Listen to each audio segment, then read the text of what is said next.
सभी को नमस्कार, जय जोहार। वॉइस वगैरह क्लियर आ रहा है या नहीं, एक बार बता दीजिएगा, कंफर्म कर दीजिएगा। कर देना एक बार दीजिएगा। हाँ, सभी को जय जोहार है, नमस्कार। ग्रुप में ना एक मैसेज कर दीजिएगा कि क्लास स्टार्ट हो गया है करके।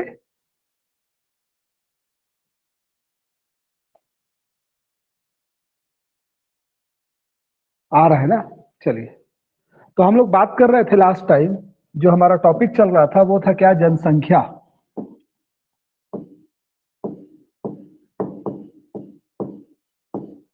और कल हम लोगों ने इस जनसंख्या टॉपिक के अंतर्गत कुछ सिद्धांतों की बात किया है ना। और इस सिद्धांतों में आप लोगों को 4 सिद्धांत बताया था। एक जनसंख्या लाभांश का सिद्धांत, एक हमने देखा था माल्थसवाद, माल्थस और नौ माल्थसवाद। एक हमने देखा था क्या, जनसंख्या अनुकूलतम का सिद्धांत, जनसंख्या अनुकूलतम का सिद्धांत। और एक हमने देखा था जनसंख्या संक्रमण का सिद्धांत।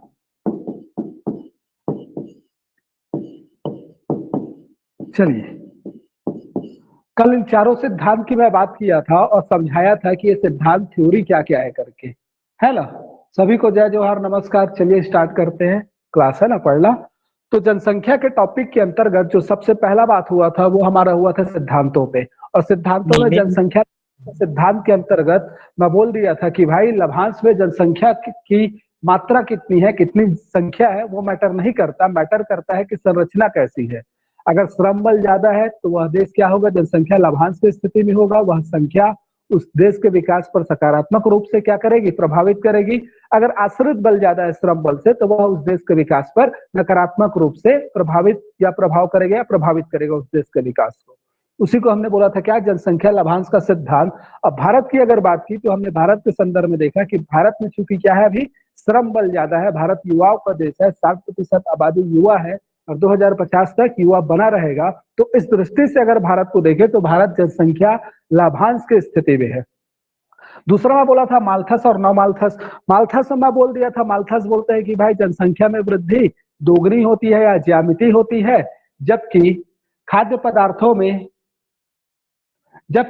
पदार्थों में वृद्धि जो होती है वो ज्यामिति होती है। ठीक है, सॉरी, अंकगणितीय होती है। और इस तरीके से देखें तो एक समय में क्या हो जाएगा, जनसंख्या बहुत ज्यादा बढ़ जाएगा, जबकि खाद्य पदार्थ की उपलब्धता उतनी नहीं हो पाएगी और लोग क्या करेंगे, भूखमरी का शिकार होते जाएंगे। इसलिए उन्होंने उपाय बता दिया कि नैतिक नियंत्रण करो, स्व नियंत्रण करो, देर से विवाह करो। दूसरा उन्होंने बोला कि नैतिक नियंत्रण, अगर नैतिक नियम को पालन नहीं करोगे तो क्या होगा, प्रकृति नियंत्रण करेगी। ठीक है, ऐसा उन्होंने बोला। आगे चलकर उनके बाद के जो विद्वान आए उन्होंने क्या बोला, माल्थस के कॉन्सेप्ट को स्वीकार किया, लेकिन उनके द्वारा जो उपाय दिया गया था उस उपाय को इनकार कर दिया। बोला भाई नैतिक नियंत्रण मानव स्वभाव में नहीं है, इसके जगह कृत्रिम उपाय अपनाओ। ठीक है, कृत्रिम उपाय को बल दिया। उसी को क्या बोल दिया गया, नवमाल्थसवाद। अनुकूलतम का सिद्धांत मैं बताया था कि किसी भी देश में क्या होता है, जब जनसंख्या में वृद्धि होती है तो यह सिद्धांत बोलता है कि एक सीमा तक, एक निश्चित सीमा तक यह वृद्धि विकास को सकारात्मक रूप से प्रभावित करती है। और जब उस सीमा को, एक निश्चित सीमा को क्रॉस कर लेती है, अनुकूल जो बिंदु होता है उसको क्रॉस कर लेती है, तब क्या करती है, नकारात्मक रूप से प्रभावित करने लगती है। उसी को बोला गया जनसंख्या अनुकूलतम का सिद्धांत। भारत और चाइना में जनसंख्या जो है उस अनुकूल बिंदु को क्रॉस कर चुकी है, अगर भारत का इसमें देखा जाए तो। जनसंख्या संक्रमण का सिद्धांत में मैं चार अवस्था बताया था, है ना। यह संक्रमण क्या करता है, जनसंख्या संक्रमण का सिद्धांत 4 अवस्था में विभाजित करता है मानव समाज के विकास को। पूर्व औद्योगिक, औद्योगिक, उत्तर औद्योगिक, आधुनिक औद्योगिक। मैं बताया था पूर्व औद्योगिक समाज में जनसंख्या स्थिर रहती है, क्यों, क्योंकि रूढ़िवादी समाज होता है ना। पुत्र प्राप्ति की आकांक्षा और भगवान का रूप, वंशवाद, पुत्र पे चलना, ये सब बातें होती है। तो जन्म दर बहुत हाई रहता है, खाद्य पदार्थ की अनुपलब्धता और स्वास्थ्य सुविधाओं की कमी के कारण मृत्यु दर भी अधिक रहता है। परिणाम स्वरूप क्या होता है, जनसंख्या स्थिर। सेकंड स्टेज में बताया था कि जनसंख्या विस्फोट हो जाता है। क्यों बताया था, क्योंकि भाई बर्थ रेट तो ज्यादा रहता ही है, लेकिन डेथ रेट सडनली क्या हो जाता है, कम हो जाता है। खाद्य पदार्थ उपलब्ध होने लगते हैं, स्वास्थ्य सुविधाएं मिलने लगती है। तो मैं बताया जनसंख्या विस्फोट हो जाता है सेकंड अवस्था में। थर्ड जो अवस्था होता है इसमें जनसंख्या कम होना चालू होता है। क्यों? क्योंकि समाज में रूढ़िवादी समाज समाप्त हो जाता है, शिक्षित समाज आ जाता है, और दूसरी तरफ सेम रहता है खाद्य पदार्थ की उपलब्धता और स्वास्थ्य सुविधा। ये सब हमने देखा था। लास्ट में मैं बोला था नकारात्मक कमी आने लगती है जो चौथी अवस्था होती है, और उसका कारण ये होता है कि भाई पारिवारिक संस्थाओं से क्या होने लगता है, मोह माया भंग होने लगता है, लोग शादी ब्याह इस सबसे विश्वास टूटने लगता है ना। इसके कारण क्या होता है, जो बहुत ज्यादा कमी हो जाती है और डेथ रेट पहले से कम रहता है। तो इसके कारण क्या होता है, नकारात्मक कमी आने लगती है। और मैं बोला था भारत 2022 से इस अवस्था में प्रवेश कर चुका है, ऐसा माना जाता है। ठीक है, चलिए, तो ये जनसंख्या सिद्धांत को पढ़ने के बाद अब हमारा जो टॉपिक आता है वो आता है जनसंख्या की प्रवृत्ति। चलिए बात करते हैं। या जनसंख्या की प्रवृत्ति इसको नहीं लिखेंगे हम, इसको भारत में जनसंख्या वृद्धि की प्रवृत्ति ऐसे करेंगे।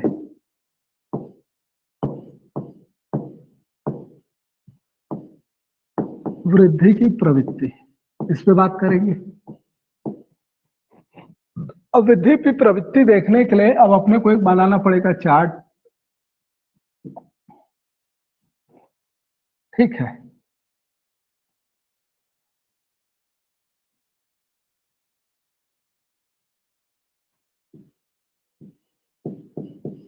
यहां मैं वर्ष लिख रहा हूं,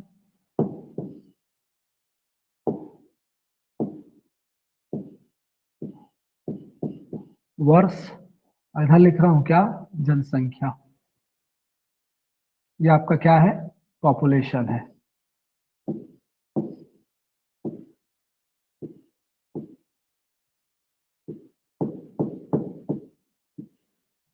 पॉपुलेशन, इस पॉपुलेशन को मैं ऐसा आपको बनाना पड़ेगा। ठीक है,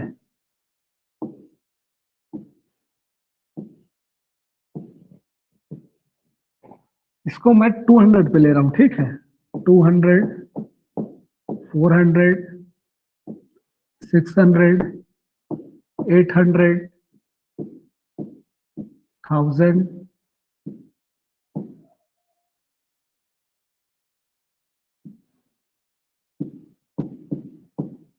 ऐसे टाइप से इसको ले रहे हैं। चलिए, यहां मैं ईयर लिख रहा हूं,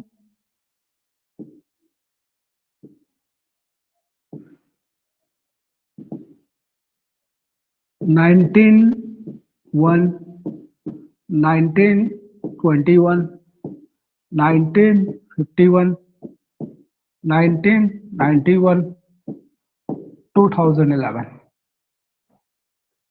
प्रवृत्ति जो रही है उसकी बात यहाँ करेंगे, तो उसका थोड़ा सा फैक्ट और डाटा यहाँ पास आ रहा है और कुछ नहीं। वृद्धि दर, तो देखो अब यहाँ पर देखो, मैं बोल रहा हूं कि भारत की जनसंख्या 1901 में हमारी जो जनसंख्या थी, इस वर्ष को मैं यहाँ पर से मिटा रहा हूँ। ठीक है, अभी के लिए आप लोग लिख लिए होंगे, मैं मिटा रहा हूँ अपने लिए। ठीक है, आप लोग मत मिटाइएगा। चलिए, भारत की जनसंख्या 1901 में जो था वो था 238 मिलियन। कितना था, 238 मिलियन। उसके बाद 1921 में क्या हुआ, 238 से निकला 251 में। कहा निकला, 251 में। 1921 के बाद जब आगे बढ़े तो 1951 के आते आते तक ये 251 से हो गया 361 मिलियन में, है ना सब। मैं एक में लिख देता हूं एम करके, बाकी सब मिलियन में है। तो यहां मैं जनसंख्या को नीचे लिख रहा हूं ना, इस चीज को आपको भी लिखना है। उसके बाद मैं बता रहा हूं 1991 में ये 361 से जो हुआ, ये 361 से डायरेक्ट हुआ 683 मिलियन, और 2010 में ये हुआ 1210 मिलियन। तो देखिए मैं यहाँ क्या दिखा रहा हूं, मैं यहाँ आप लोग को ना वृद्धि दर दिखाना चाह रहा हूँ। ये भारत की प्रकृति है, हर बुक में दिया रहता है। यहाँ से क्वेश्चन नहीं बन जाता है कि जनसंख्या विस्फोट कब हुआ, कितना वृद्धि दर था जनसंख्या विस्फोट के दौरान, या इस ईयर को पूछता है 1951 से 1991 के बीच। अब देखो यहाँ पर मैं बता रहा हूँ हमारा कितना था जनसंख्या, इसको मैं एक रेखा यहाँ भी खींच रहा हूँ ना, आप लोग को ऐसा बनाना है जी। ठीक है, अब यहाँ पर ना रेखा खींचने में थोड़ा सा दिक्कत होगा।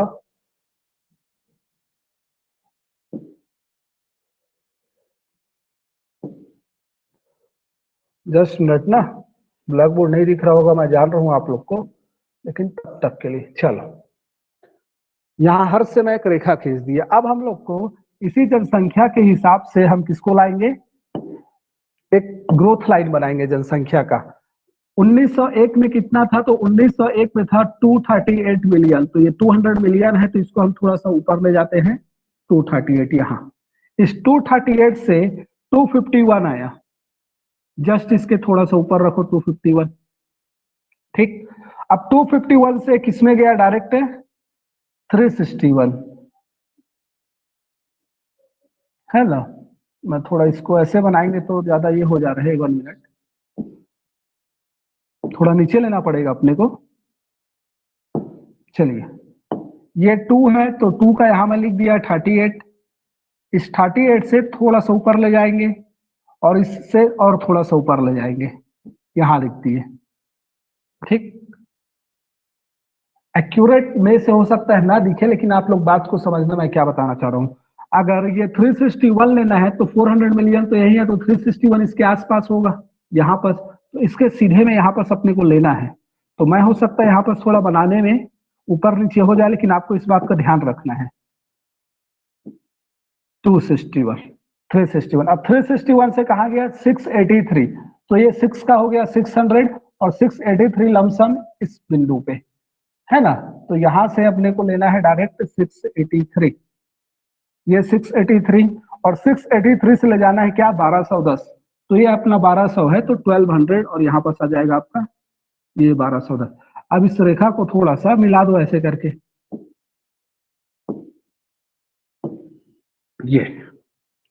ये आपका भारत में ग्रोथ लाइन को शो कर रहा है पॉपुलेशन का। ये क्या है, ग्रोथ लाइन। ऐसा डायग्राम आप लोग को बनाना पड़ेगा। अब मैं यहाँ बता रहा हूं, देखो मैं फिर से डिवाइड कर रहा हूं इसको, मैं मिलियन में यहाँ जनसंख्या को दर्शा दिया और ईयर वाइज 1901, 1921, 1991, 1991 और 2011 ऐसे करके बताए। और पर्टिकुलर ईयर में भारत क्या थी उसको मैं नीचे लिखा हूं। 1901 में 238 मिलियन, 1921 में 251 हो गया, उसके बाद 1951 में 361 हुआ और 1991 से 683 मिलियन हो गया। अब 2010 में कितना हुआ, 1210 मिलियन। तो याद रखिएगा हमारा जो जनसंख्या वृद्धि दर था ये यहाँ पर था 0.57%, ये ग्रोथ रेट है इस बीच में, इसको याद रखना है आपको ग्रोथ रेट को। मींस 1901 से लेकर 1921 के बीच हमारी ग्रोथ रेट क्या थी, तो वो कितनी थी 0.57%। मैं यहाँ लिख रहा हूं, उसको आप लोग को लिखना है, ठीक है। दूसरा मैं बता रहा हूं कि 1921 से लेकर 1991 के मध्य हमारी ग्रोथ रेट क्या थी, तो ये था 1.33%। कितना था, 1.33। ये जो हमारा था पीरियड 1951 से 1991 के मध्य, जब 361 मिलियन से कितना हो गया 683 मिलियन, ये था हमारा, याद रखिएगा इसको, ये इंपॉर्टेंट है, ठीक है, 46। तो ये था हमारा 2.46%,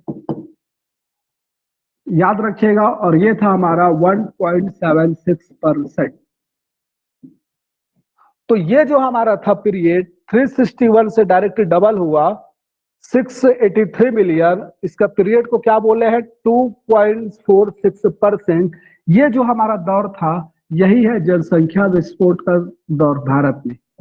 जनसंख्या विस्फोट ऐसा आप लिख लेना इसी में, ताकि आपके दिमाग में छपा रहे कि जनसंख्या विस्फोट का दौर भारत में कौन सा रहा है। तो जनसंख्या विस्फोट का दौर कब से चालू हुआ है, 1951 से। इस ईयर को आप एकदम याद रखिएगा, भूलिएगा मत। दूसरा चीज यहाँ पर मैं आपको बताऊंगा, सबसे पहले ये परसेंट देखना है कि वृद्धि दर इस बीच में क्या क्या रही है, ग्रोथ लाइन हमारा ग्रोथ रेट क्या रहा है। तो 1901 से लेकर 1921 के बीच हमारा जो ग्रोथ रेट था वो था 0.57% जनसंख्या वृद्धि दर। इसी के बाद 1921 से लेकर 1951 तक हमारा जो ग्रोथ रेट था वो क्या था, 1.33%। लेकिन 1951 से 1991 के मध्य ये ग्रोथ रेट में वृद्धि हुआ, 2.46 हुआ।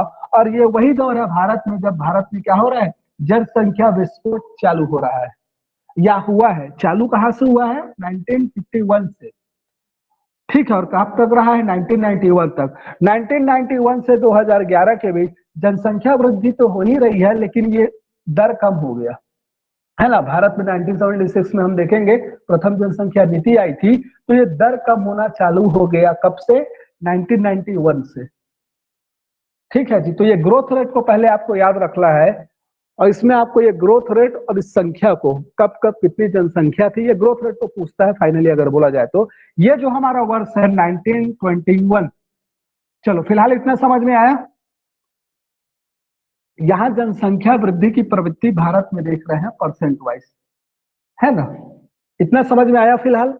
इसके बाद मैं आगे बढ़ूंगा। इसको बना लिए डायग्राम को, दिख रहे हैं ना डायग्राम।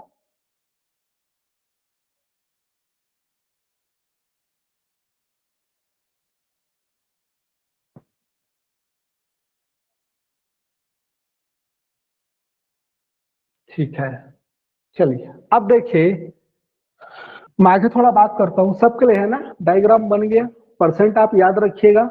जनसंख्या विस्फोटक के दौरान क्या वृद्धि दर रहा था, इसको याद रखिएगा, मस्ट इंपॉर्टेंट है, बार बार बोल रहा हूं, ये वाला पॉइंट बहुत ज्यादा इंपॉर्टेंट है। ठीक, अब आगे देखिए, हम क्या देखते हैं भारत में। अगर मैं 1881 से अगर बात करूं, अगर मैं थोड़ा सा और पीछे चले जाऊं, अब मैं समझा रहा हूं कुछ और बातें। 1881 से ना 1921 तक भारत की जनसंख्या में वृद्धि तो हुई, लेकिन ये ऐसी वृद्धि थी कि कभी मतलब वृद्धि हो रही थी, कभी कमी हो रही थी, मतलब कंटिन्यू निरंतर वृद्धि नहीं हुई। इस बात को समझना, मैं क्या बोल रहा हूं भारत में, मैं बोलना चाह रहा हूं कि ये जो 1881 का वर्ष था, यहां से लेकर 1921 तक, ये ऐसा दौर था कि भारत की जनसंख्या में वृद्धि तो हुई, जनसंख्या में वृद्धि तो हुई, लेकिन ये जो वृद्धि थी, ये वृद्धि निरंतर नहीं थी, निरंतरता नहीं थी इसमें। मतलब कभी बढ़ रही थी तो कभी महामारी अकाल आता था तो कम हो जाती थी, फिर कभी बढ़ती थी तो फिर कभी कम हो जाती थी, है ना। 81 से अगर बात करूं तो ये चीज इस फिगर में आपको 1901 से दिख रहा है। अब बढ़ा भी कितना है तो बहुत कम, 38 से लेकर वो कहां तक गया, 51 तक। मतलब बढ़ा घटा दोनों हुआ है साथ में। लेकिन 1921 का वर्ष ऐसा वर्ष था कि जहां से भारत में कंटिन्यू जनसंख्या में वृद्धि प्रारंभ हुआ। मतलब मैं क्या बोलना चाह रहा हूं, इस दौरान में तो जनसंख्या वृद्धि हुई लेकिन निरंतरता नहीं थी। लेकिन 1921 से लेकर 1951 तक, या 21 से अगर बोला जाए तो भारत में जनसंख्या वृद्धि प्रारंभ हुई, जनसंख्या वृद्धि प्रारंभ हुई। और ये जो जनसंख्या वृद्धि थी, ये वृद्धि निरंतर थी, निरंतरता थी इसमें। मतलब इसके बाद ऐसा हुआ निरंतरता, इट मीन्स क्या, 21 के बाद जब जनसंख्या बढ़ना प्रारंभ हुआ, हालांकि एकदम स्लोली बढ़ा है, ये 21 से लेकर जनसंख्या वृद्धि हुई, और यह वृद्धि धीमी थी, धीमी वृद्धि थी, याद रखिएगा।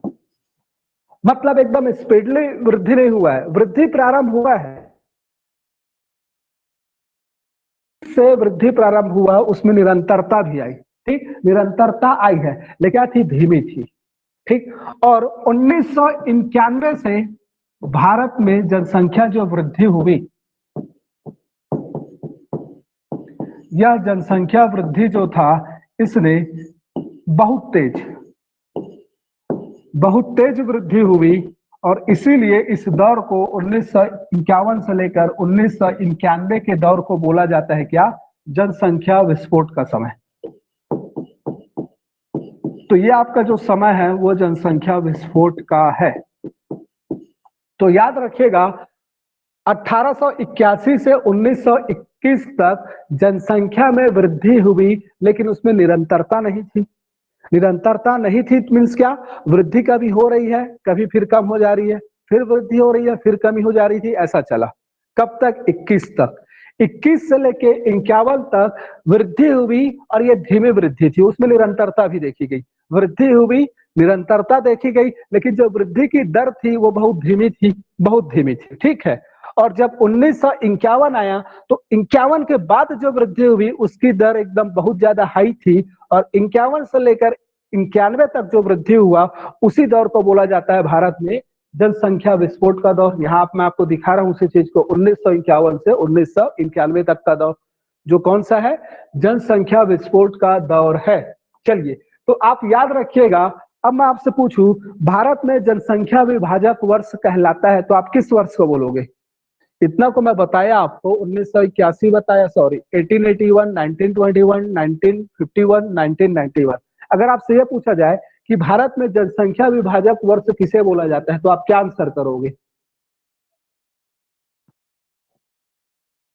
ठीक, तो विभाजक वर्ष जो बोला जाता है वो लिया जाता है 1921 को, ठीक है, क्योंकि 1921 ही ऐसा वर्ष है जिसके बाद से भारत में कंटिन्यू जनसंख्या में वृद्धि होना प्रारंभ हुआ है।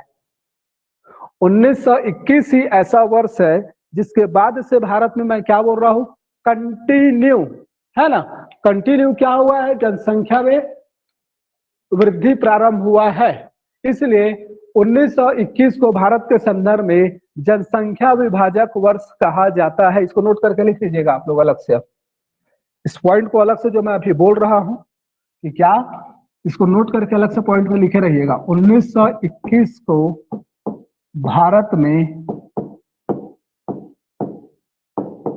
जनसंख्या विभाजक वर्ष के रूप में देखा जाता है, वर्ष के रूप में देखा जाता है, याद रखिएगा। दूसरा चीज, 1951 जनसंख्या विस्फोटक वर्ष के शुरुआत के रूप में, जनसंख्या विस्फोट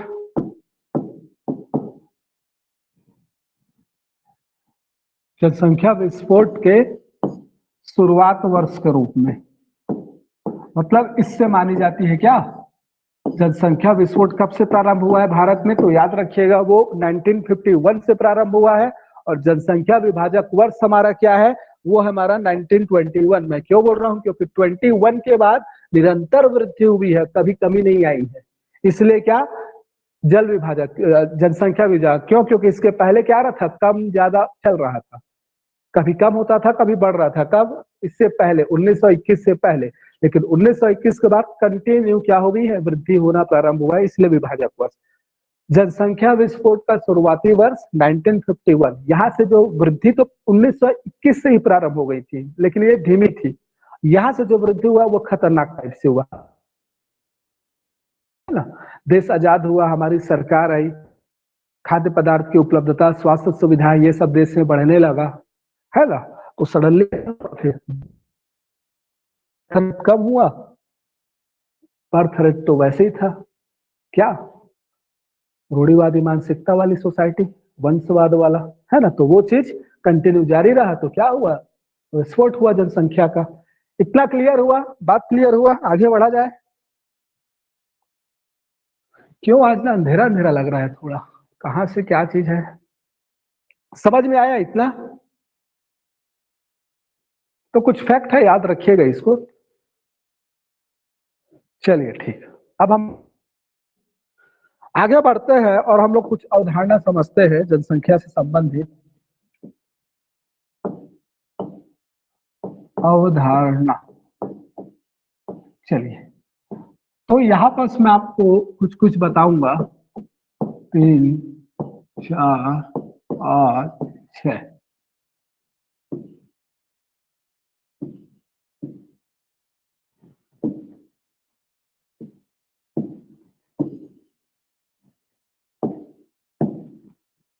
CBR, CDR,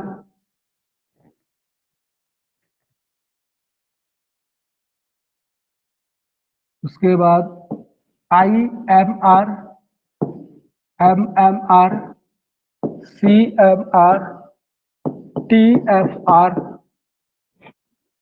उसके बाद TFR, NRR, और एक और आपका जो है वो है आपका CPR। ये अवधारणा के अंतर्गत जनसंख्या से संबंधित जो टर्म है इसको आपको थोड़ा सा जानना है, समझना है होता क्या है। एक का मैं नाम लिख रहा हूं यहां पर CBR। CBR मीन्स होता है crude birth rate, means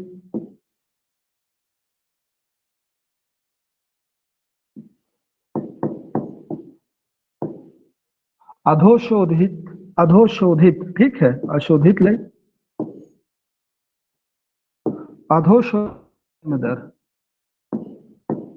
Hindi इसका नाम है अधो जन्म दर। अब ये होता क्या है, ऐसे आपको सबको देखना है। Crude birth rate, crude death rate, IMR का अलग होगा, मैं बताऊंगा। इन्फेंट होता है, आई से infant mortality rate, mother mortality rate, child mortality rate CMR, total fertility rate, net reproductive rate और कपल प्रोटेक्शन रेट।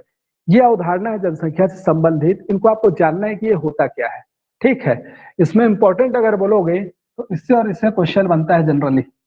IMR और MMR ये इंपॉर्टेंट है, खास कर दोनों, है ना। इसके बाद भी सब इंपॉर्टेंट है, ऐसा नहीं है, लेकिन ये दोनों ज्यादा इंपॉर्टेंट, इन्फेंट मोर्टिलिटी रेट और MMR, इसकी बात करेंगे, ठीक है। चलो देखो, बोला जा रहा है अशोधित जन्म दर, इट मीन्स क्या होता है, तो किसी वर्ष में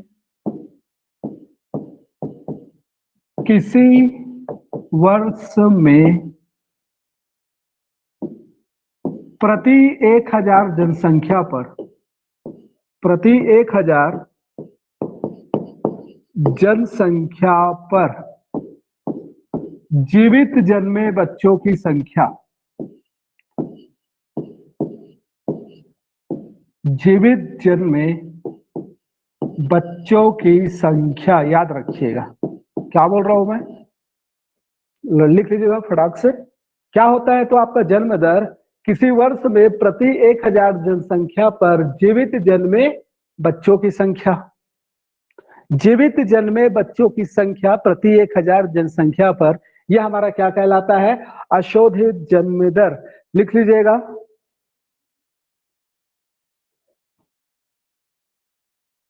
लिख लीजिए, आगे बढ़ूं मैं।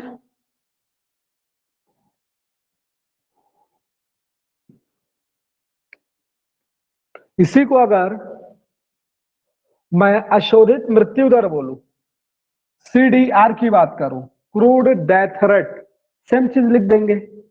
क्रूड डेथ रेट की अगर मैं बात कर दूंगा, ये कितना है, तो हम क्या बोल देंगे, किसी वर्ष में प्रति 1000 जनसंख्या पर मरने वालों की संख्या, प्रति 1000 जनसंख्या पर, इसको मिटा देंगे, सेम चीज हो जाएगा। बात समझ रहे हो, आप अपने से लिखोगे ना, मैं यहां बस इतना लिख रहा हूं मिटाने की। क्या बोल देंगे, किसी वर्ष में प्रति 1000 जनसंख्या पर मरने वालों की संख्या, अगर मरने वालों की संख्या बोल दिए तो वो क्या हो जाएगी, वो आपका कहलाएगा क्या, क्रूड डेथ रेट। तो ये क्रूड बर्थ रेट के अलावा या ये जन्म दर के अलावा क्या हो जाएगा वो, ठीक है। चलो पूरा मिट गया, कोई बात नहीं। ये क्या हो जाएगा, अधोशोधित मृत्यु दर। तो मृत्यु दर में क्या बोल देंगे, कुल जन्म लेने वाले बच्चों में मरने वालों की संख्या। बात क्लियर हो रहा है।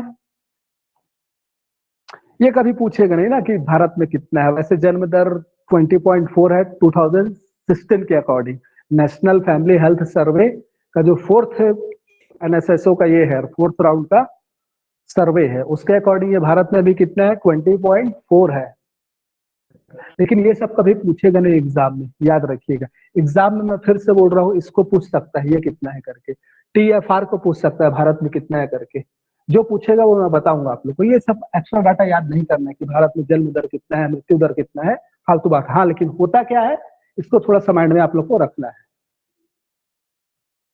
चलिए, अधोशोधित मृत्यु दर तो बोला जाता है, अधोश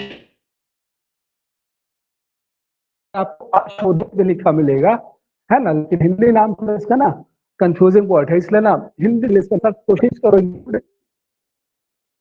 बर्थ रेट करके। चलिए, तो प्रति हजार, किसी वर्ष में प्रति हजार जनसंख्या पर जीवित जन्मे बच्चों की संख्या सीबीआर, किसी वर्ष में प्रति हजार जनसंख्या पर मरने वालों की संख्या सीडीआर। चलो इसकी मैं बात करते हैं, इसके आगे बढ़ते हैं। अब हम बात करते हैं आईएमआर की, ये क्या होता है इन। चलिए देखिए, इन्फेंट मोर्टेलिटी रेट बोला जाता है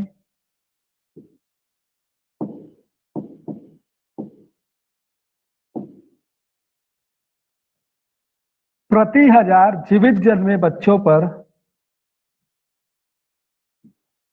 प्रति हजार जीवित जन्मे बच्चों पर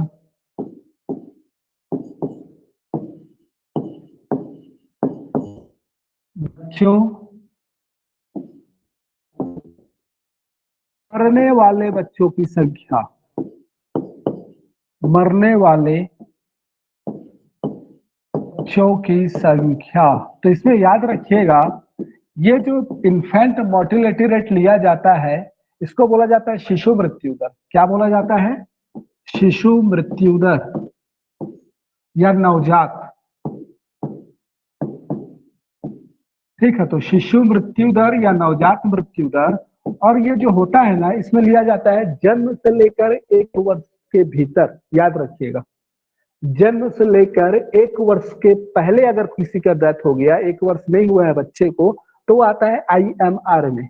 1 वर्ष के बाद अगर डेथ होता है 5 वर्ष तक, वो चले जाता है सीएमआर में। इस चीज को थोड़ा सा आपको माइंड में रखना है ना। Infant, INFANT, infant mortality rate, English नाम लिखना पड़ेगा क्या? Infant mortality rate. तो मैं क्या बोल रहा हूं, प्रति हजार जीवित जन्मे बच्चों पर मरने वाले बच्चों की संख्या। और ये मरने वाले जो बच्चे लिया जाता है, ये जन्म से लेकर 1 वर्ष तक, इसको ब्रैकेट में लिख लेना। जन्म से लेकर, जन्म से लेकर 1 वर्ष तक, है ना, 1 वर्ष तक को क्या माना जाता है? इन्फेंट में लिया जाता है, शिशु में लिया जाता है। और 1 वर्ष से अगर ऊपर हो जाते हैं तब उसको हम किसमें शामिल करते हैं? बाल मृत्यु दर में। क्या हो रहा है, मैं क्या बोल रहा हूँ? इन्फेंट मोर्टेलिटी रेट, क्या बोल रहा हूँ? शिशु मृत्यु दर या नवजात मृत्यु रेट। मैं क्या बोल रहा हूँ? प्रति हजार जीवित जन्मे बच्चों पर मरने वाले बच्चों की संख्या। ठीक है, और ये जन्म से लेकर 1 वर्ष तक के बच्चों के लिए की बात करता है। कौन? IMR, infant mortality rate. बात क्लियर हुआ? आगे बढ़े। तो ये क्या हो गया आपका? Infant mortality rate. चलिए, आई होप आप लोगों ने लिख लिया होगा।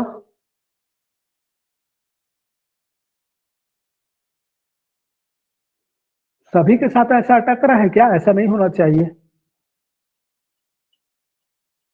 मैसेज आया है पूजा कुमारी का कि सर बहुत अटक रहा है।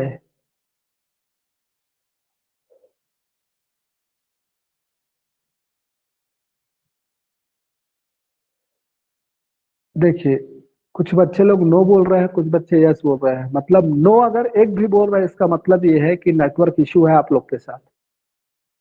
क्योंकि अगर इधर से प्रॉब्लम होता तो सभी के में अटकता। जिनके में अटक रहे हैं उनके साथ थोड़ा सा नेटवर्क इश्यू होगा। मैं फिर से बोला हूँ, ऐसा होता है तो तुरंत लेफ्ट करके तुरंत ज्वाइन हुआ करिए, ठीक है।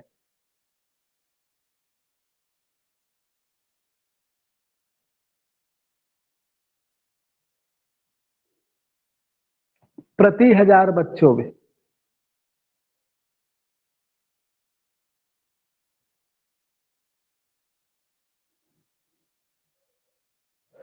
1,000 बच्चों में है, प्रति 1,000 बच्चों में बच्चों में नहीं है, 1000 जनसंख्या में जीवित जन्मे बच्चों की संख्या, प्रति 1000 जनसंख्या में जितना भी टोटल जन्म होता है ना, अरे सिंपल सी बात है, भारत में जितना भी जन्म होगा उसको क्या करते हैं, 1000 से डिवाइड देते हैं, पहले जनसंख्या को 1000 से डिवाइड देते हैं, उसके बाद उसको निकालते हैं।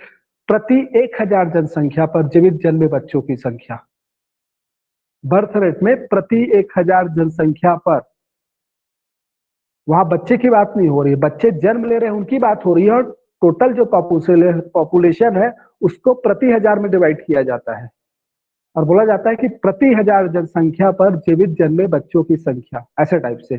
तो टोटल कितना जन्म हुआ उसको निकाल लिए, हमारा जो टोटल पॉपुलेशन है उसको 1000 से डिवाइड कर दिए, डिवाइड किया उसके बाद इसको अनुपात में निकाल देते हैं। फिर बात समझ रहे हो अंकित? चलिए मैं आगे बढ़ता हूँ। अब ये हो गया आपका क्या, MMR। चलिए मदर मोर्टेलिटी रेट बहुत इंपॉर्टेंट है ये भी, मदर मोर्टेलिटी रेट है ना, एम से मदर हो जाता है मातृ मृत्यु दर, मदर एम से अदर मोर्टेलिटी रेट सेम है ना, मातृ मृत्यु दर है ना। देखो इसको क्या बोला जाता है, ये कॉन्सेप्ट अलग है, बोला जाता है प्रति लाख जीवित जन्मे बच्चों पर, यही कॉन्सेप्ट अलग है ना, याद रखिएगा। यहाँ प्रति लाख हो जाता है और प्रति लाख जीवित जन्मे बच्चों पर, जीवित जन्मे बच्चों पर मरने वाली माताओं की संख्या, मरने वाली माताओं की संख्या, और इसमें जन्म से 42 दिन के भीतर को शामिल किया जाता है, जन्म से 42 दिनों के भीतर,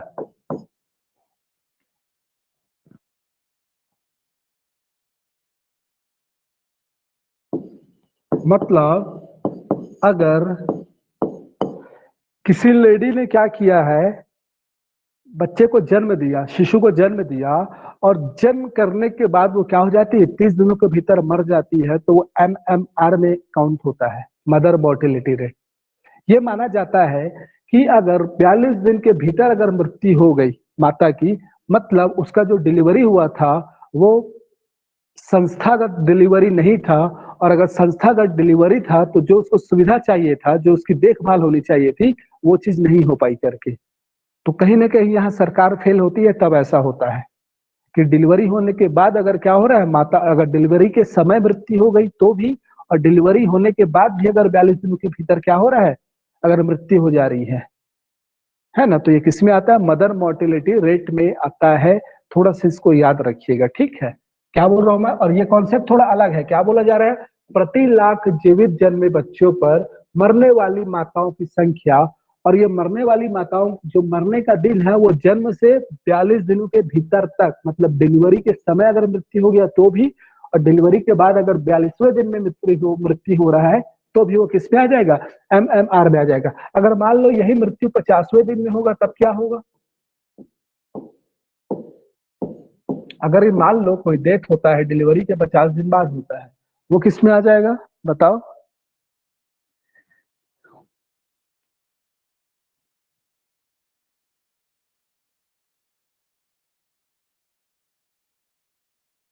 अरे यहाँ मृत्यु किसकी हो रही है, यहाँ मृत्यु भाई माता की हो रही है, मृत्यु माता की हो रही है ना, मृत्यु तो माता की हो रही है, लेडीज की हो रही है, जिन्होंने क्या जो क्या कर रही है, जन्म दे रही है बच्चों को, उनकी मृत्यु हो रही है। अगर वो मृत्यु डिलीवरी के, हाँ तो किस में आएगा, वही तो मैं पूछ रहा हूँ। अगर वो MMR में नहीं आएगा तो किस में आ जाएगा, देखो तो सिंपल सी बात है, अगर डिलीवरी वाला केस है और डिलीवरी के समय या डिलीवरी के 42 दिन के भीतर मृत्यु हो जाती है तो वो MMR में आएगा, अगर उसके बाद होता है तो किससे चले जाएगा, CDR में चले जाएगा, क्रूड डेथ रेट में चले जाएगा, है कि नहीं। बात समझ में आ रहा है, ये चीज आप लोग को क्लियर हो रहा है, आगे बढ़ू मैं।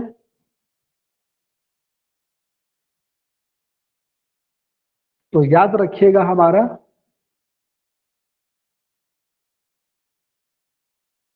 ये चीज अगर भाई पहले होता है 42वें जो कि बोला है ना, जन्म से 42 दिनों के भीतर, तो जन्म से लेकर ना डिलीवरी का टाइम स्टार्ट हुआ, पेन स्टार्ट हुआ, पेन से लेकर उस 42 दिन तक, जन्म के बाद 42 दिन तक, उस बीच मृत्यु होती है तो MMR आता है। और MMR अगर अधिक है तो यह इस बात को शो करता है कि भाई डिलीवरी जो हो रहा है वो संस्थागत प्रसव नहीं हो रहा है ना, या प्रशिक्षु स्वास्थ्य कर्मी वहां पर नहीं है। इसीलिए बोला जाता है कि भाई 108 जो चला है ना, उसीलिए सरकार बढ़ावा दी है MMR को कम करो करके, बहुत ज्यादा है हमारे देश में। प्रसव क्या हो, ज्यादा से ज्यादा संस्थागत प्रसव होकर के, इसलिए गवर्नमेंट क्या करती है, जगह जगह CH चॉइस प्राथमिक, एक है ना CHE बोलते हैं, हेल्थ सेंटर करके हर ब्लॉक में खोल के रखी है। फिर भी लोग क्या करते हैं पता नहीं, मेरे को समझ में नहीं आता। डिलीवरी वाला केस है, जाएंगे प्राइवेट हॉस्पिटल। अब देखता हूं मैं ग्रामीण क्षेत्रों में प्राइवेट हॉस्पिटल ही जाना है, और जाकर वहां जाओ, एक बार प्राइवेट हॉस्पिटल गया, नॉर्मल डिलीवरी है तो भी आपका 20-30 हजार 40 हजार रुपया खर्चा, 20 हजार तो मान के चलो। जबकि आपको हेल्थ सेंटर में जाओगे 1 रुपया खर्चा नहीं होना है। ठीक है, अरे ठीक है, थोड़ा सा मतलब होता है, एम्प्लॉय लोग थोड़ा ढंग से बिहेव नहीं करते हैं या कुछ प्रॉब्लम होती है, लेकिन भाई वो थोड़ा सा बिहेव, और दूसरी तरफ आपका 20 हजार। अब वो भी मैं देखता हूँ ग्रामीण तबके में, जिनका इनकम का सोर्स नहीं है, उनके द्वारा ऐसा किया जाता है। एकदम ना मूर्खता वाला काम करते हैं। गवर्नमेंट इतना फैसिलिटी देके रखी, उससे मतलब नहीं है। कुछ भी हुआ तो जाओ प्राइवेट डॉक्टर के पास, प्राइवेट डॉक्टर के पास जाओ तो वो तो बैठा ही, आओ भाई कोई आओ करके, जबरदस्ती का एंटीबायोटिक डालेंगे, जबरदस्ती का इंजेक्शन लगाएंगे, जबरदस्ती का आप बोलेंगे मेडिसिन खाओ अधिक से अधिक, अभी से एंटीबायोटिक इतना डाल देते हैं, फिर 10 ठो प्रॉब्लम चालू हो जाता है। 45-50 वर्ष हुआ नहीं, 10 समस्या आती है। बात को समझ रहे हो, ये होता क्या है।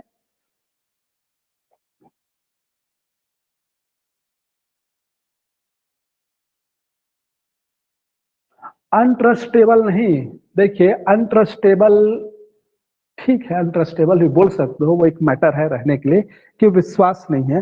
लेकिन भाई गवर्नमेंट के डॉक्टर से बेटर डॉक्टर ये प्राइवेट वाले नहीं है, इस चीज को भी मानो। गवर्नमेंट हॉस्पिटल में जो डॉक्टर है उनसे बेटर नहीं है प्राइवेट वाले। आपका कहना सही है, ठीक है, इस चीज को हम मान सकते हैं कि अनट्रस्टेबल थोड़ा सा है करके, ऐसा इन्वायरमेंट है, बिल्कुल है, बिल्कुल है। विश्वास तो करना पड़ेगा ना, लेकिन अब प्राइवेट में जाओगे जबरदस्ती का ऑपरेशन से होगा बोल देते हैं, यहाँ ऐसा नहीं होता। ऑपरेशन लगेगा तभी बोलेंगे, अदरवाइज नहीं होता। तो ये समझ में, तो ये क्या दिखाता है, अगर MMR ज्यादा है, MMR यदि ज्यादा है तो किस चीज को शो कर रहा है कि स्वास्थ्य सुविधा या प्रजनन के समय जो सुविधा होनी चाहिए, स्वास्थ्य सुविधा जो है, प्रसव सुविधा, ये सभी जो है बेटर नहीं है। प्रसव सुविधा बोलो या प्रशिक्षु कर्मी बोलो, है ना, और संस्थागत प्रसव बोलो, इन सभी की क्या है, कमी है। तो याद रखिएगा थोड़ा, संस्थागत प्रसव इन सब की क्या है, कमी है, जिसकी वजह से क्या हो रहा है, MMR हमारा ज्यादा है। और ये MMR 130 2016 का जो डाटा है उसके अकॉर्डिंग 130 है भारत का, तो याद रखिएगा। ठीक है, आगे बढ़ रहा हूं मैं। ठीक है, चलो MMR के बाद अपने को क्या देखना है, MMR के बाद क्या देखना है, चाइल्ड मोर्टेलिटी रेट, है ना। चलिए, तो चाइल्ड मोर्टेलिटी रेट की अगर बात करें तो चाइल्ड मोर्टेलिटी रेट बोला जाता है, इसके अंतर्गत प्रति 1000 जीवित जन्मे बच्चों पर, प्रति 1000 जीवित जन्मे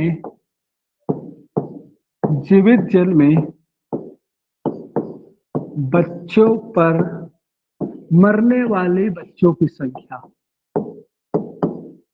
मरने वाले बच्चों की संख्या, और यह संख्या जो है, उम्र जो है वो होता है 1 to 5 ईयर, 1 से 5 वर्ष तक, याद रखिएगा ना। तो प्रति 1000 जीवित जन्मे बच्चों पर मरने वालों की संख्या, मरने वाले बच्चों की संख्या, ठीक है, हाँ, मरने वाले बच्चों की संख्या, और ये बच्चे की उम्र क्या हो, 1 to 5 ईयर के बीच हो, तब क्या, हाँ 130 इज MMR अकॉर्डिंग टू, क्या हमारा बोला जाए, 2060 का जो नेशनल फैमिली हेल्थ सर्वे है, फोर्थ राउंड उसका है, जो एनएसएसओ को एसएसओ का, उसका हमारा MMR जो है वो 130 है मोर्टेलिटी रेट भारत में। ठीक है, इसको 100 से कम लाना है, ये लक्ष्य है जनसंख्या नीति का। अभी बात करेंगे आगे जनसंख्या नीति पर। तो बोला गया जनसंख्या नीति में इसको क्या करना है, 100 से कम करना है करके। चलिए, ये बात समझ में आया, आगे बढ़ूं मैं। तो सिंपल सा कॉन्सेप्ट है कि प्रति 1000 जीवित जन्मे बच्चों पर मरने वाले बच्चों की संख्या, और ये बच्चों का उम्र क्या होना चाहिए, 1 to 5 ईयर तक। तो 5 ईयर तक है तब वो बाल मृत्यु में आएंगे। अगर 5 ईयर से ज्यादा हो जाता है, ये चीज नोट्स में नहीं है, इस चीज को याद रखना, ये वाला खासकर उसमें क्या लिखा है, 14 वर्ष तक लिखा है नोट्स में। तो थोड़ा ध्यान दीजिएगा इस चीज को, ठीक है, कंफ्यूज मत होइए, ये जो बता रहे हैं इसको ध्यान में रखिएगा। चलिए आगे मैं बात करता हूं, क्या बोला जा रहा है, टोटल फर्टिलिटी रेट, कुल प्रजनन दर, टोटल फर्टिलिटी रेट, कुल प्रजनन दर। अब ये क्या होता है, देखो बोला जाता है इसके बारे में, एक महिला के द्वारा अपने पूरे जीवन काल में कितने बच्चों को जन्म दिया गया है उसका अनुपात देखा जाता है। ठीक है, क्या बोल रहा हूं, एक महिला के द्वारा अपने पूरे प्रजनन काल में, एक महिला के द्वारा अपने पूरे प्रजनन काल में जन्म दिए गए बच्चों की संख्या, TFR। ठीक है, समझ रहे हो, कोई महिला है वो क्या कर रही है, हो सकता है कई जगह हम देखते हैं 8-10 बच्चे जन्म देती है। कोई महिला है जो क्या करती है, 4-5 बच्चे जन्म देती है। कोई महिला है जो 1-2 बच्चे ही जन्म देती है ना, पूरे अपने प्रजनन काल में। मीन्स क्या, एक आई है इस लाइफ में कोई, मतलब इस जीवन में कोई फीमेल औरत है, शादी ब्याह होने के बाद वो कितने बच्चे को जन्म दे रही है अपने पूरे लाइफ में, उसी की बात ये कर रहा है। तो क्या बोला जा रहा है, इसका डेफिनेशन अगर बोला जाए तो, किसी महिला के द्वारा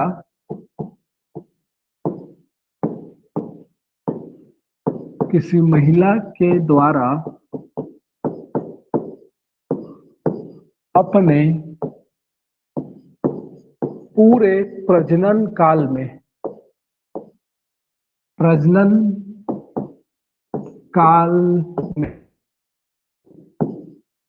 जन्म दिए गए बच्चों की संख्या, वो क्या कहलाता है, TFR। बोला जाता है यदि TFR टोटल फर्टिलिटी रेट 2.1 हो जाता है, इक्वल टू, इसका मतलब क्या, 2.1 मीन्स क्या, 100 मदर्स में, 100 फीमेल्स में 210 बच्चे, तो जनसंख्या स्थिर मानी जाती है। और यही हमारा अगर भारत का देखा जाए तो भारत का जो लेटेस्ट डाटा है उसके अकॉर्डिंग 2.18 TFR है, इसको याद रखिएगा, इंपॉर्टेंट फैक्ट है। लेटेस्ट डाटा जो है भारत का, उसके अकॉर्डिंग हमारा TFR कितना है, 2.18, मतलब लमसम पहुंच चुका है वहां, है ना। ये लक्ष्य था हमारा 2.8 करना, 2.1 पे लाना जनसंख्या नीति का। बताएंगे जनसंख्या नीति, थोड़ा सा बात करेंगे उस पर। तो याद रखिएगा मैं क्या बोल रहा हूं, किसी महिला के द्वारा अपने पूरे प्रजनन काल में जन्म दिए बच्चों की संख्या, इसकी बात करता है ये, ठीक है। और बोला गया है कि यदि ये TFR हमारा 2.1 हो जाता है तो इसका मतलब क्या है, जनसंख्या स्थिर है। 2.1 का मतलब ही क्या माना जाता है, जनसंख्या स्थिर होगी। कब होगी, जब TFR 2.1 होगा, मतलब एक महीने पे 2 बच्चे, या उसको 100 में अगर ले अपन तो 100 महिला पे 210 बच्चे। अगर ऐसा है TFR तो जनसंख्या क्या माना जाता है, कंट्रोल माना जाता है।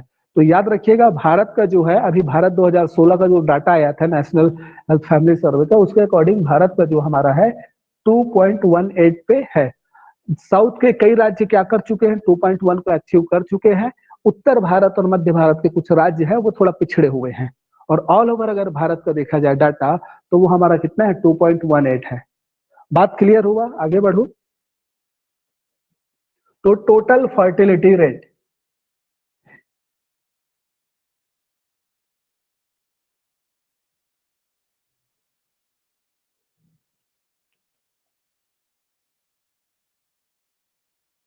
चलिए, इसी की अगर मैं बात करूं, इसके अलावा दूसरा कॉन्सेप्ट है। अब मैं लेकिन समझा उसको यही बस रहा हूं ना। अब हमारा कॉन्सेप्ट है वो है net reproductive rate.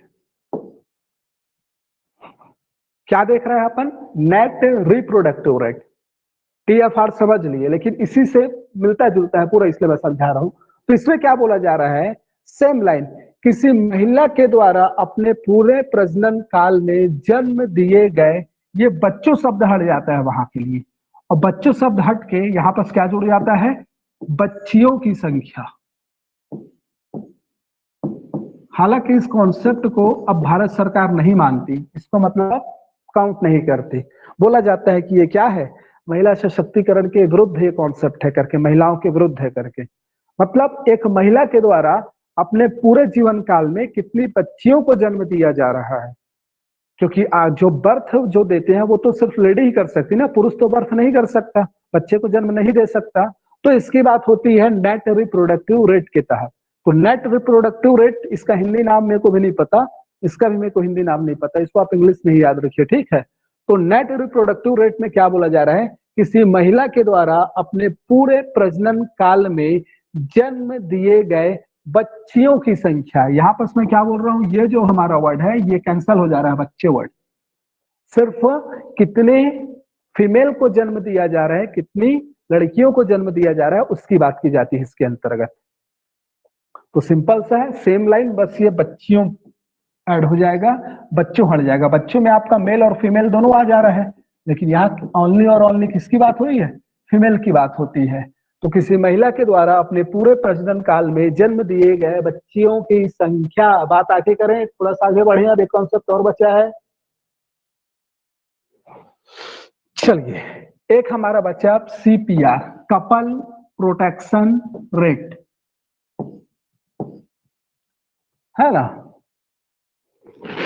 Couple protection rate, इसका भी हिंदी नाम थोड़ा सा CPR ही याद रखो, कपल प्रोटेक्शन रेट, ठीक है। अब इसके अंतर्गत क्या बोला जा रहा है?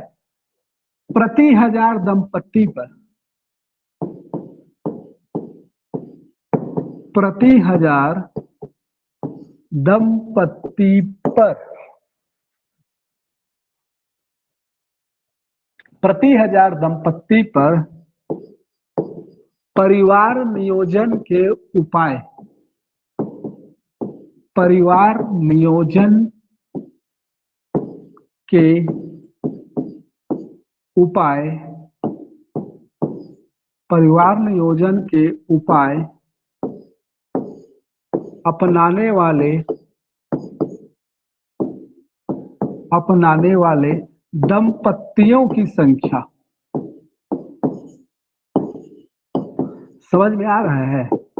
मतलब हस्बैंड वाइफ, जितने भी हमारे देश में हस्बैंड वाइफ, उन हस्बैंड वाइफ को देखा, उनकी बात हो रही है कि उनके बीच प्रति 1000 जो कपल है, प्रति 1000 जो दंपत्ति है, उनमें से कितने ऐसे दंपत्ति हैं जो परिवार नियोजन के क्या करते हैं? उपाय अपनाते हैं, है ना? तो जितनी ज्यादा अगर हमारी सोसाइटी रूढ़िवादी होगी, उतना ही ये क्या होगा? कम होगा। और जितनी हमारी सोसाइटी क्या होगी? शिक्षित होगी, उतना ही ये क्या होगा? ज्यादा होगा रेट अपना। बात समझ में आ रहा है? तो ये क्या हो गया हमारा? CPR, couple protection rate. Clear जी? यस और नो? अच्छा, एक बात बताना, वॉइस में कोई प्रभाव पड़ता है या नहीं, इस चीज को बताना। तो वॉइस में कुछ चेंजेस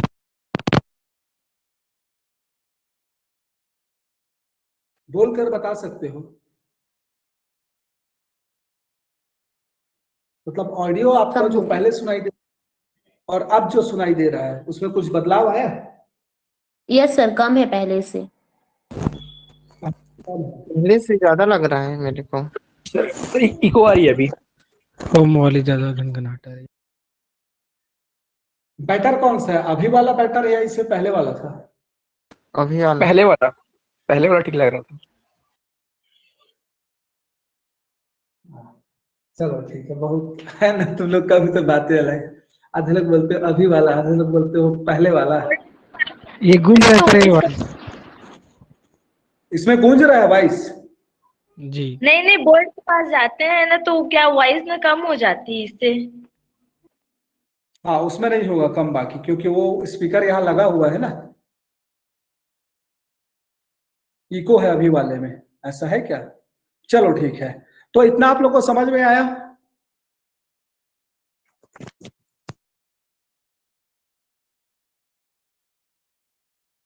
के अंतर्गत अपने को जो पढ़ना था, क्या क्या पढ़ना था अपने को जो मैं बताया था आपको स्टार्टिंग में, जनसंख्या टॉपिक के अंतर्गत अपने को पढ़ना था इसका सिद्धांत मैंने आपको पढ़ा दिया। पढ़ना था अपने को जनसंख्या से संबंधित क्या वृद्धि की प्रवृत्ति, इसकी बात अभी हमने की आज के क्लास में। इसके बाद मेरे को बताना था आप लोग को क्या, इसकी अवधारणा, जस्ट अभी हमने इसकी बात किया। अब आता है जनसंख्या संबंधित नीतियां। चलो इसको कंप्लीट कर देते हैं आज, थोड़ा सा बचा है, नीतियां कोई ज्यादा कुछ है नहीं। तो जनसंख्या से संबंधित नीतियां, भारत सरकार की जनसंख्या संबंधित नीतियां क्या है, चलो उसकी बात करते हैं।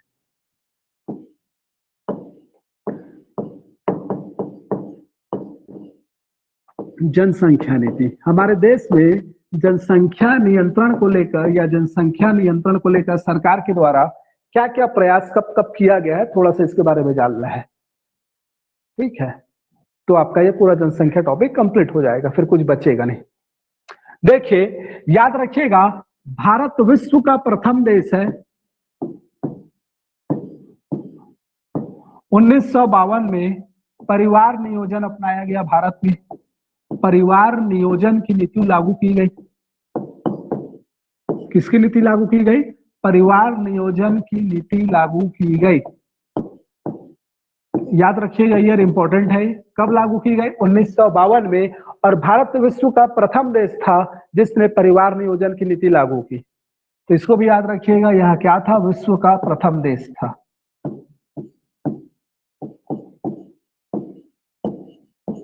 ये काम कब हुआ था? 1952 में। तो परिवार नियोजन मतलब जनसंख्या नियंत्रण को लेकर भारत सरकार के द्वारा राष्ट्रीय स्तर पे पहला स्टेप कब लिया गया? तो वह प्रथम स्टेप था हमारा 1952 में। और इसके तहत क्या किया गया? परिवार नियोजन की नीति को देश में लागू किया गया। याद रखिएगा इस चीज को। और ऐसा करने वाला हमारा भारत विश्व का प्रथम देश था। ठीक है, अब ऑब्वियसली भाई जनसंख्या ज्यादा है, जिसके यहाँ पॉपुलेशन ज्यादा है, ये नहीं वो काहे करेगा, है ना? ज्यादा तो हमारे यहाँ है, तो करना तो हमको ही पड़ेगा, है कि नहीं? चलिए, उसके बाद क्या हुआ? भारत सरकार ना जनसंख्या को लेकर बहुत काम कर रही थी। और सरकार क्या कर रही थी? जनसंख्या नियंत्रण के लिए ना अधिकारियों लोग को आदेश दे दिया गया था कि भाई जनसंख्या कंट्रोल होना चाहिए, मतलब होना चाहिए। 60-70 का दशक ऐसा था कि अधिकारी लोग क्या करते थे? कैंप लगाकर जबरदस्ती क्या करते थे? लोगों को लाते थे और उनका नसबंदी करते थे, प्रेशराइज करके जबरदस्ती। ठीक है, तो इससे क्या हुआ था? सरकार के प्रति नफरत की भावना जन्म ले ली थी समाज में, है ना? सरकार विरोधी हो गई थी आम जनता। बहुत बड़ी बात थी ना। आज से जस्ट समझो आप, आज क्या चल रहा है? 2020, मतलब 45-50 साल पहले की बात है, 40 साल पहले की बात है ना? उस दौर में लोगों की मानसिकता क्या होगी? और आप जबरदस्ती चूंकि आपको टारगेट पूरा करना है कि हमने, हाँ मेरे क्षेत्र में यहाँ मैंने इतना नसबंदी करवाया करके, जबरदस्ती पकड़ के लाते थे और नसबंदी करवा देते थे। तो सरकार के खिलाफ कितना नफरत, आक्रोश आया होगा। तो ये चीज आया। और सरकार ने फिर आने वाले समय में क्या किया? सरकार ने क्या किया? 1976 में भारत की प्रथम जनसंख्या नीति आई, राष्ट्रीय जनसंख्या नीति। प्रथम, ये प्रथम नीति थी, प्रथम राष्ट्रीय जनसंख्या नीति कब आई थी? याद रखिएगा, 1976 राष्ट्रीय जनसंख्या नीति। यह कब आई भारत में? 1976 में, ईयर याद रखिएगा, ठीक है, इंपॉर्टेंट है। तो प्रथम राष्ट्रीय जनसंख्या नीति जो हमारी आई वो 1976 में आई। और इसके अंतर्गत इस परिवार नियोजन शब्द के स्थान पर, ये जो हमारा परिवार नियोजन शब्द था, इस शब्द के स्थान पर, ये जो शब्द था, इस शब्द के स्थान पर परिवार कल्याण शब्द का इस्तेमाल किया गया।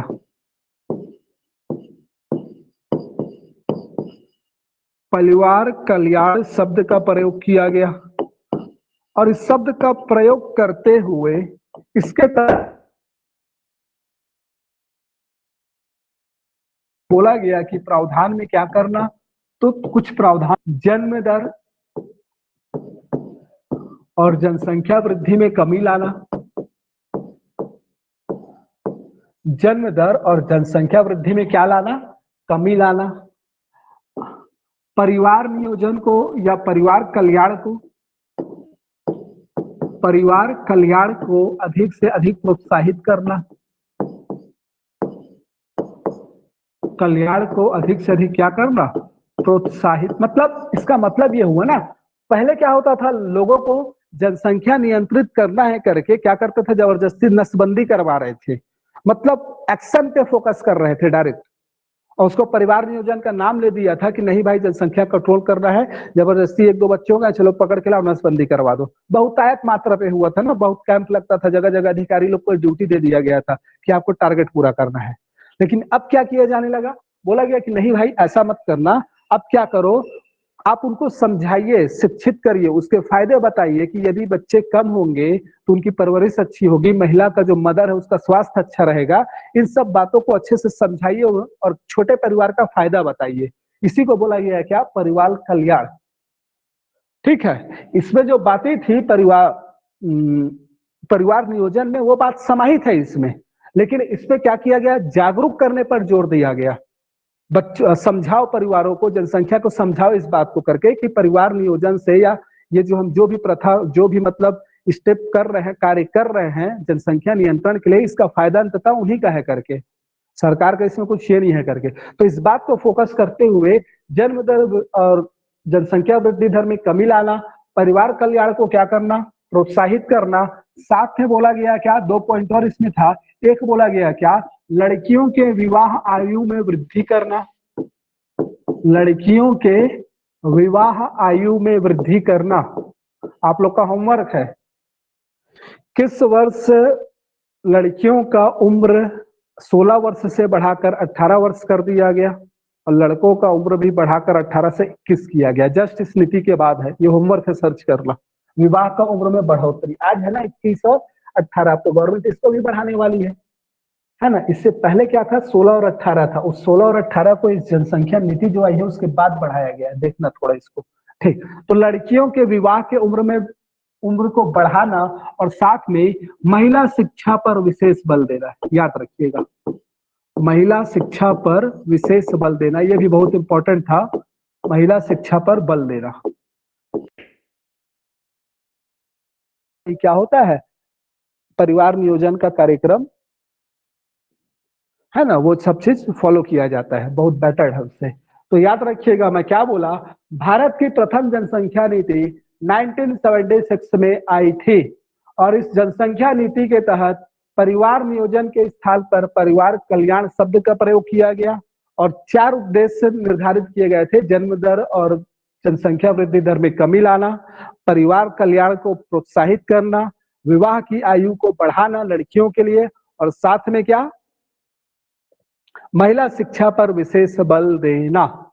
और फर्स्ट पॉइंट में क्या बताया, 1952 में भारत में क्या किया गया, परिवार नियोजन लागू किया गया और भारत प्रथम देश था विश्व का। ठीक है, इतना क्लियर हुआ। एक और पॉइंट बचे हमारा 2000 की जनसंख्या नीति, अब उसकी बात कर लेते हैं थोड़ा सा।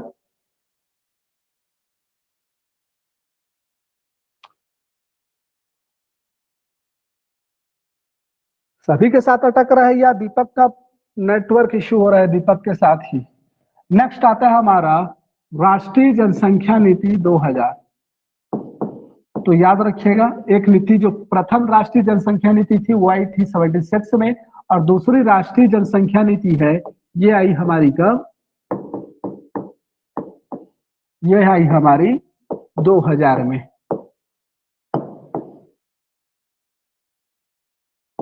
सन 2000 में। ईयर याद रखना है ना, ईयर इंपॉर्टेंट है, इसके लिए ईयर इंपॉर्टेंट है, इसको याद रखिएगा। हाँ दीपक, तुम्हारे में ही प्रॉब्लम है, ठीक है, चलिए याद रखिएगा।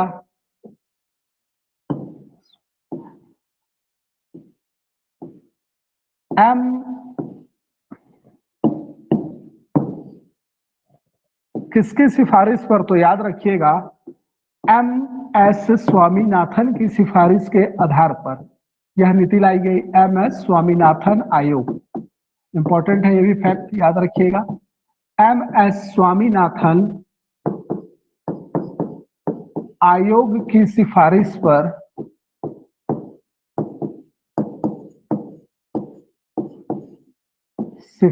पर यह नीति लाई गई। तो याद रखिएगा, ठीक है।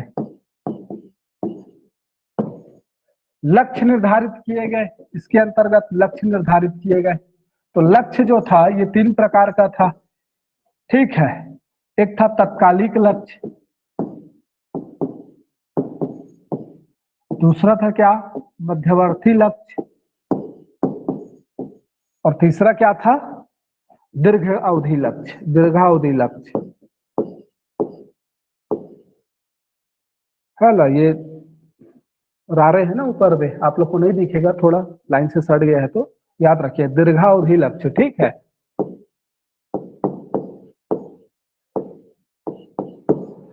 चलो, दीर्घावधि लक्ष्य में क्या बोला गया? दीर्घावधि लक्ष्य निर्धारित किया गया, इंपॉर्टेंट है ना, याद रखिएगा कि भारत की जनसंख्या को 2045 तक स्थिर करना है, याद रखिएगा।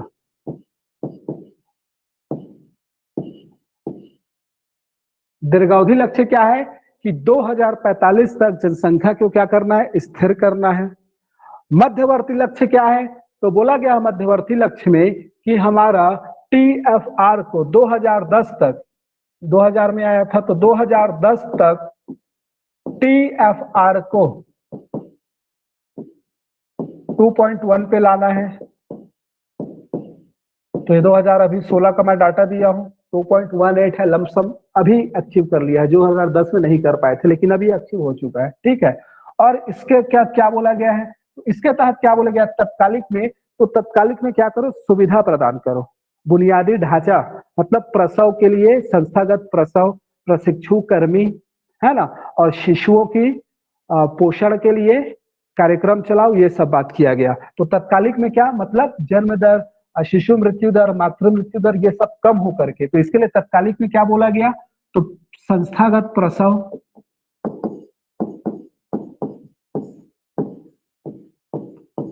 साथ में क्या? प्रशिक्षु कर्मी। प्रशिक्षु कर्मी मतलब समझ रहे हो ना भाई, जब डिलीवरी हो रहा है तो वह उसके साथ एक प्रशिक्षु कर्मी रहे, ऐसा नहीं कि घर में डिलीवरी करा रहे हो, है ना। साथ में क्या? शिशुओं के पोषण पर, शिशुओं के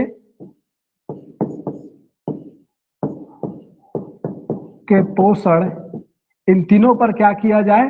सुविधा, इन तीनों की सुविधा को बढ़ाने की बात की गई। इन तीनों की सुविधा को अधिक से अधिक बढ़ाकर बुनियादी ढांचा प्रदान किया जाए। तो ये 45 तक भारत की जनसंख्या को क्या करो? नियंत्रित करो, और 2000 TFR 2.1 में लाओ। ये मेजर जो थे, लक्ष्य थे। अभी हमारे भारत में आपको पता है 1 मिनट में ना 33 बच्चे जन्म लेते हैं, और जो चाइना की अगर मैं बात करूं तो चाइना में 1 मिनट में 11 बच्चे जन्म लेते हैं। सोचो हमारे देश का क्या होगा। देखते देखते अभी देखना ना 2030 तक, बोला तो जा रहा है कि 2025 में ही अब अचीव कर लेगा करके। करंट में हमारा जो देश का पॉपुलेशन है अभी ये 2000 लेकिन 19 का डाटा है 1.38, ये 2019 का है ना, 1.38 करोड़, मतलब अरब, सॉरी करोड़ बोल रहा हूँ, अरब। 121 करोड़ बोलते हैं ना हम लोग, वो 2011 का है, 2019 का है 1.38 अरब। और अभी जनगणना जो होगा उसके अकॉर्डिंग फिर कितना आएगा, है ना। 2030-21 में भारत विश्व का सबसे बड़ा जनसंख्या वाला देश रहेगा, 2030 तक ये अचीव कर लेगा, है ना। जनसंख्या एक बहुत बड़ा मुद्दा है देश के लिए, है ना। बेतहाशा वृद्धि, बहुत सारी समस्याएं इससे उत्पन्न हो रही है, आप लोग देख ही रहे हो। बेरोजगारी सबसे बड़ी समस्या है, जनसंख्या के कारण है, अभी है ना, अभी है। चाइना अभी है, तो मैं क्या बोल रहा हूँ 2030 तक भारत आ जाएगा। कई अर्थशास्त्री तो बोलना ये चालू कर दिए हैं कि 2025 में ऐसा हो जाएगा करके कि भारत विश्व का प्रथम जनसंख्या वाला देश बन जाएगा। ठीक है, तो यह हमारा कंप्लीट हुआ क्या, जनसंख्या वाला टॉपिक कंप्लीट हुआ। समझ में आया जी? अब इस टॉपिक के बाद हम चालू करेंगे अगला टॉपिक हमारा भारत में कृषि, और कृषि के अंतर्गत कुछ उसमें टेक्निकल रहेगा, एक तो नॉर्मल भी रहेगा और बाकी कुछ नई बातें भी रहेंगी। बहुत कुछ बातें हैं कृषि में। वैसे कल से हम लोग कृषि पढ़ना चालू करते हैं। ठीक है, तो आज की क्लास को यही समाप्त करते हैं। चलिए मिलते हैं कल। ठीक है जी, मैं क्लास ऑफ कर रहा हूँ।